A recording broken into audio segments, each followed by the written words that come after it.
চট্টগ্রাম প্রকৌশল ও প্রযুক্তি বিশ্ববিদ্যালয়ে গাড়ি পোড়ানোর প্রতিবাদ সহ 4 দফা দাবিতে 48 ঘন্টার ধর্মঘট পালন করছে গণপরিবহন মালিক শ্রমিক সংগঠন। বিস্তারিত জানাতে সরাসরি যুক্ত হচ্ছেন সহকর্মী নয়ন বড়ুয়া। জয়, এই যে ধর্মঘট চলছে এতে মানুষের ভোগান্তি কেমন দেখছেন, সরজমিন থেকে বিস্তারিত জানাবেন। বিকাশে কম খরচে ক্যাশ আউটের লিমিট বেড়ে 50,000, প্রিয় এজেন্টও 2টা।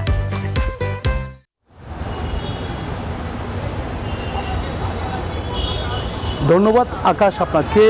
আমরা যে সড়কটি দেখানোর চেষ্টা করছি চট্টগ্রামের গুরুত্বপূর্ণ সড়ক, টাইগার পাস হয়ে পতেঙ্গা হয়ে কালুঘাট পর্যন্ত এই সড়ক দিয়ে অসংখ্য পরিবহন চলাচল করে। দেখতে পাচ্ছেন গণপরিবহন বেলা বাড়ার সাথে সাথে কিছুটা বেড়েছে, তবে সকালের দিকে যারা অফিসগামী যাত্রী ছিল, স্কুলগামী যাত্রী যারা ছিল তারা কিন্তু খুব একটা দুর্ভোগে পড়েছিল, যেহেতু পরিবহনের সংকট কিছুটা ছিল।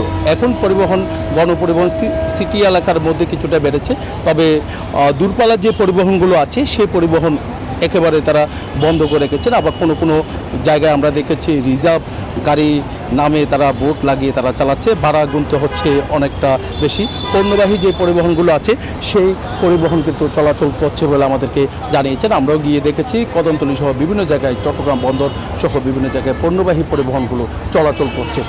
তবে আসার কথা হলো কিছুক্ষণ পর কিন্তু জেলা প্রশাসকের সাথে একটা বৈঠক আছে পরিবহন মালিকদের, তো এখান থেকে একটা সিদ্ধান্ত আসতে পারে বলে আমরা জানতে পেরেছি। তো এই ছিল আমার এখানকার সর্বশেষ। ফিরে যাচ্ছি স্টুডিওতে আকাশের কাছে।